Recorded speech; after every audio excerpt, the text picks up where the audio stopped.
Alright everyone, and welcome back. So today I thought we'd go through and do a exotic mission tier list.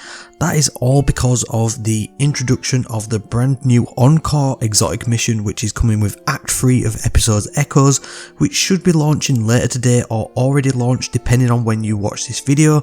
And so we're going to go through and rank some of the most iconic and also some of the weirdest and probably not so popular exotic missions that we've ever seen in Destiny 2, and to be fair, we've got a lot of them.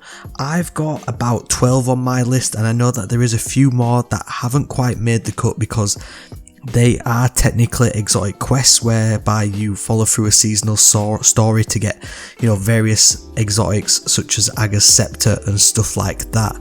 So apparently Encore is its own separate exotic mission, much like the Star-Crossed mission and the Dual Destiny ones, which are the most recent ones that we've received in the game. And there's a few hybrid ones in there, but they have made the list, and so we're going to rank them, basically see which is S tier, which is A tier, and go from there. If you don't agree with them, then sound off down below in the comments and let me know what you think are the best ones. Hopefully you remember them. If you don't, then this might be a little bit of a blast from the past for you. Most of them are available in the game at the minute with the exotic mission rotator over in the Legends tab on the director, but some of them we still don't have them. We are looking at the Hawk Moon mission.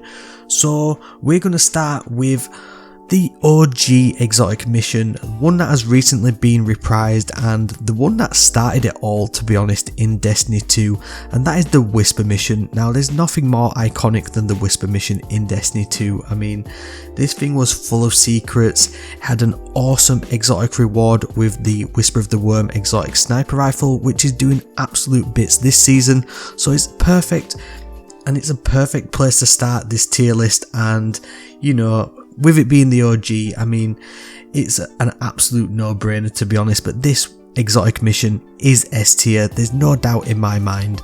It is one of the best ones, the reprised one, the original one, the secrets in there, the oracles, just the layout of it, the pacing of it, the feel, the music, it's just absolutely immense. And you can run it solo, you can run it in a team of 3, it really is just a good time. And even if you've gone in there and got all the stuff, you've got the exotic ship, you've got the catalysts, then it's still a good time to go and run through it, see if you can speedrun it, just go in there, vibe with your friends or whatever. It's just a good time, and it is, the best exotic mission in my opinion in the game, and it is easily S tier. Now, this next one, kind of a little bit of a strange one in terms of its placing, and that is because technically the exotic reward from it is an exotic ghost shell, but that doesn't mean that it wasn't an exotic mission. And Niobe Labs from the Black Armory era of Destiny 2 is again one of the fan favourite ones, and one that probably is quite sorely missed, because I know that a lot of people, whether they're newer to the game or just didn't quite get in there to see it all and do it all and use the Black Armory weapons to figure out the puzzles and stuff like that. Like, I remember the streams over on Twitch where Glad and everybody were trying to basically complete this impossible exotic mission to get to the final Black Armory Forge during that new season in Destiny 2 after the Forsaken, and it was probably one of the harder exotic missions. Now I remember that obviously in the Black Armory they kind of dialed up all the seasonal content to make it really impossibly hard, and Niobe Labs was absolutely no different there. Now unfortunately for me, I was a little bit of a scrub back then, I still am, and I didn't technically complete it. I got close to completing it a few times, but I didn't get around to it before it got vaulted. Hopefully it gets unvaulted soon, and I think that even though we don't have access to this anymore and it was only an exotic ghost shell, I think just the vibes and the memory from that thing just being absolutely impossible, like a day one raid race sort of impossible on contest mode, then I think this thing easily ends up in S tier. Now, 0 Hour, we're probably going to end up with another S tier one. Now this one has been reprised as well, and again, it is an iconic mission. It brought back the Outbreak Prime from Destiny 1, and gave us the Outbreak Perfected, and it is just an immense weapon. The mission, absolutely gorgeous. It takes you around the tower and in the last city. The music, not as good as the Whisper of the Worm mission, but still has some good soundtracks in there, and obviously it's part of the start of us kind of working with the Fallen, with Mithrax and all that stuff. There's tons of good puzzles in there, and like I said, now you can get the Outbreak Perfected, you can get the Catalyst, you can get the exotic ships, tons of great puzzles. It's a really good time, and once you do get to learn that jumping puzzle, then it is a really fun encounter as well. So I think 0 Hour, I think that just easily has to be S tier, and if I didn't put it there, then Trevor would probably come and kick me in the ass anyway. Next up, now this one, probably one that a lot of people have forgotten about, and it is a mission called The Other Side, which I think came in Season of the Opulence, and that one ultimately gave us the reward of the Bad Juju. Now, unlike the other missions like 0 Hour and Whisper, then this one wasn't a timed exotic mission, and it kind of sets the precedent for a ton of missions that we've seen ever since, in such that you kind of just have to complete it and you'll get the reward. That being said, that mission is still really good, and I remember having a good time in there. It wasn't massively difficult. You could easily run it solo and complete it in a good 10-12 minutes. It wasn't the toughest thing in the world, but it did have that Taken vibe from the Callus era, from the Leviathan, and all in all, I think a really good exotic mission. Not one that people are going to be screaming for to come back for a number of reasons, but still good fun, good vibes, and brought back one of the iconic Destiny 1 weapons with Bad Juju, which still does bits and is probably a little bit underrated right now in the sandbox, but for that reason, not the best one. It is definitely B tier. Next, we have got the Harbinger mission, and this one brought back the Hawk Moon from Destiny 1. Now, a little bit of a running theme here, obviously, with these exotic missions, and Hawk Moon, an excellent hand cannon, still has a good place in the sandbox, whether that's in PvP or PvE, and the exotic mission for that, again, really good. A good little run through the Trostland area in the EDZ, a few little puzzles in there, although not as complex as the other ones. But all in all, you could run through that and, have a good time in there. Again, we're still waiting to see this exotic mission come back. I haven't heard anything. I don't know if there's been any data mines or leaks. I hope it does come back, because Hawk Moon is a really good, fun and easy to use weapon and feels absolutely amazing. It could definitely do with a catalyst or two, and I think would be a worthy addition to the exotic mission rotator. However, I don't think it's as iconic as the other ones that we've put up in the S tier, and so I think A tier for the Harbinger mission. Next, we've got the Pressage mission, which came with the Dead Man's Tale exotic scout rifle. That thing was absolutely cracked, and it's been through a number of changes since, but this mission was a really dark sort of vibe mission, and one that I think a lot of people have enjoyed. I know I've enjoyed running through it recently. You can go back and get in there and get some updated loot in terms of the loot drops at the end of the mission, and I think it's a really good little mission as well. Like all the little story in there with regards to how Callus has become part with the Witness and stuff like that. Like the story in there is quite deep and definitely worth going through. Obviously, we've got the Crown of Sorrow hidden in there as well, and likewise the Dead Man's Tale with its exotic catalysts and all the good stuff that you can get from there. It is a really good mission. Again, another one that you can solo. If you do it on the Legend version, then there are some bonus emblems for you. This one is in the exotic rotator still. Is a really good little mission, but again, I think this one is on par with the Hawk Moon mission from that era, and so this one is A tier. Now, Vox Obscura. Now, I think this one's a little bit like Marmite for a lot of people. You either love it or you hate it, and I've got to be honest, I'm a bit of both. Sometimes I absolutely love it, sometimes I hate it. it just really is a weird little exotic mission in my opinion. Now this one came with the Witch Queen, and although it didn't have anything super special in terms of unlocking it, you kind of just unlocked it once you complete the campaign. It does take you back to the iconic area on Mars from Destiny 1, and it does give you the exotic grenade launcher, the Dead Messenger, with that triple wave fram of that wave frame grenade launcher, which for some reason just is a massively underrated grenade launcher, probably because Forbearance was so good, and I know they've buffed it a few times, but still doesn't get much use, doesn't get much love. Although it does have a really good exotic ornament, it does have a catalyst now as well, which does give you a few little bonuses. And if you do go in there and complete the master mission, then there is a hidden exotic sparrow, which is kind of a Keitel themed one with all the tusks and stuff. Really good little sparrow if you enjoy collecting them. And the master mode of that one isn't massively difficult either, but like I say, this one is like Marmite, you either love it or you hate it, and I think for that reason then Vox Obscur is going to go in the B tier.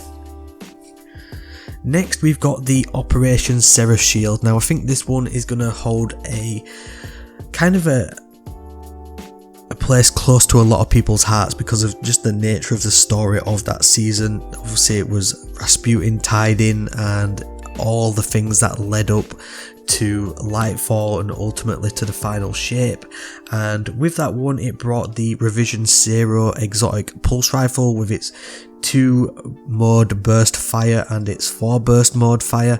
And you know, I think this mission, although it wasn't timed like the others, is a really good fun mission, and I think this is probably what we're going to be looking at with the new Encore mission as well in terms of its length. Like if you run this thing solo, then it's going to take you know, a good time, especially if you're not into any of your speedrunning strats or anything like that, you know, but it is absolutely doable solo. You can do it solo flawless quite easily once you learn where all the enemies are and, you know, manage to get your way through the jumping puzzle.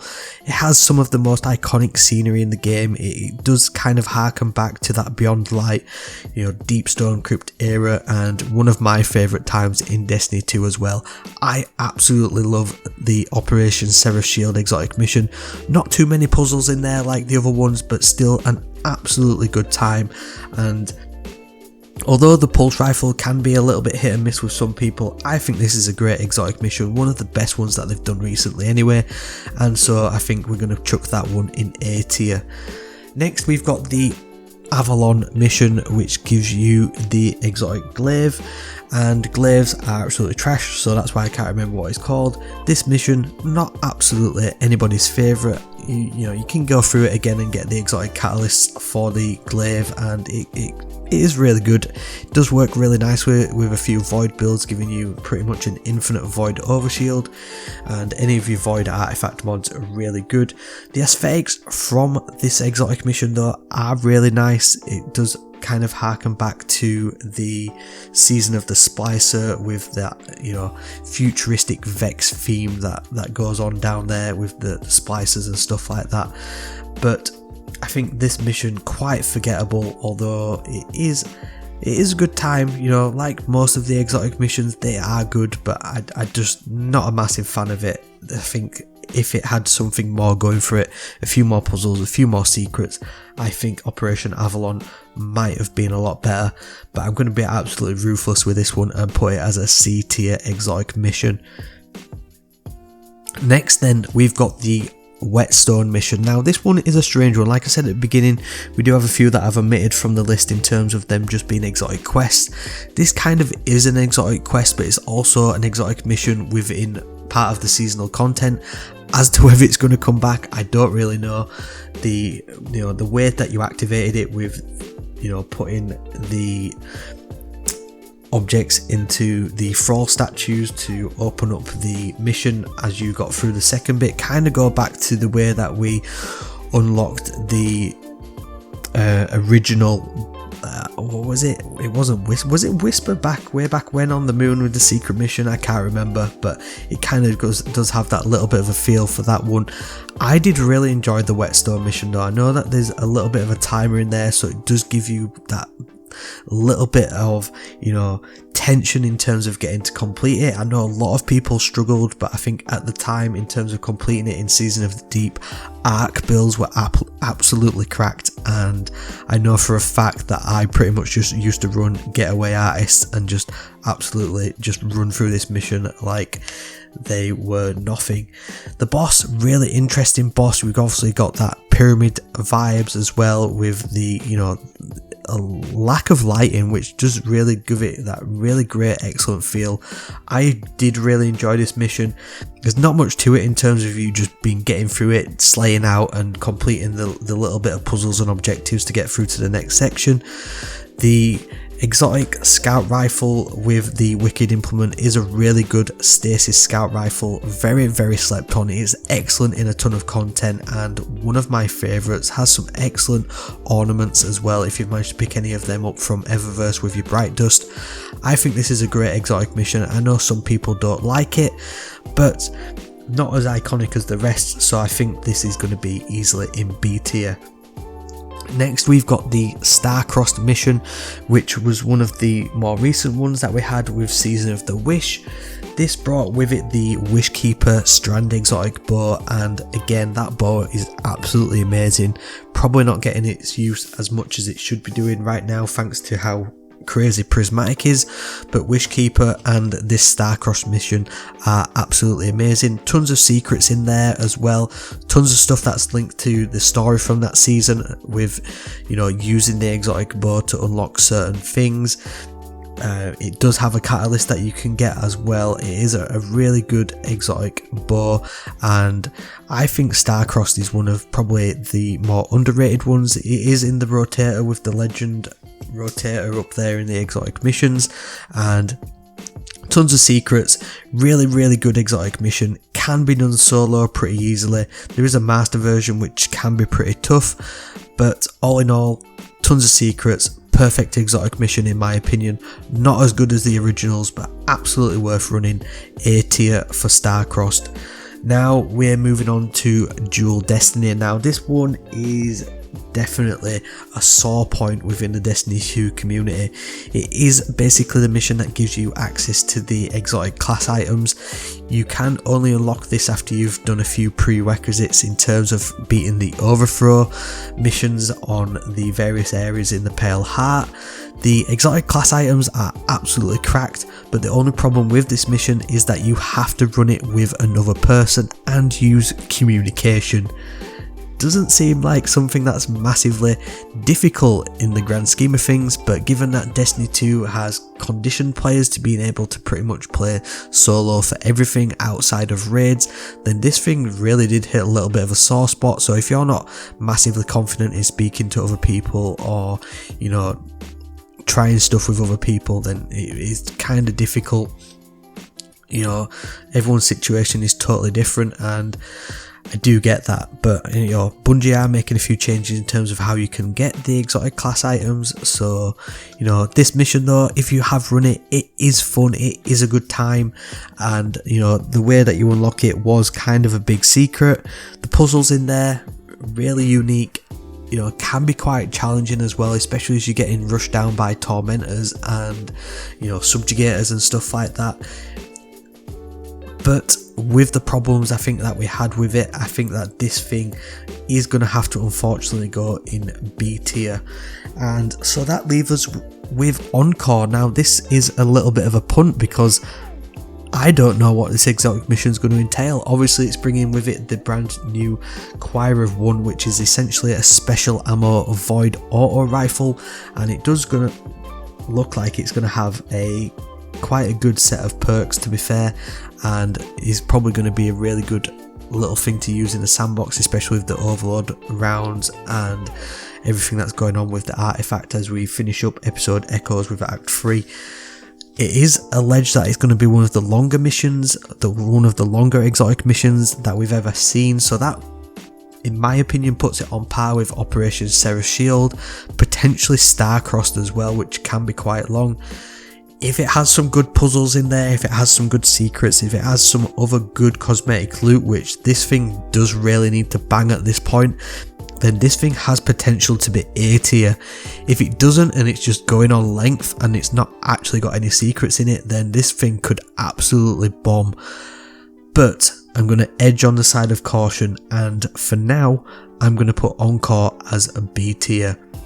So there we go, 13 exotic missions, all ranked from S, A, B and C tier. Some of them absolutely immense, some of them not so good. A few ones that we hope come back soon, and one that we're looking at in the future in terms of, is it going to be any good? Let's hope that it is for everyone's sake. Let me know what you think about this tier list down in the comments. If you enjoyed this video, you know what to do, leave a like, really helps me out. Thank you everybody for watching, and I'll see you in the next video.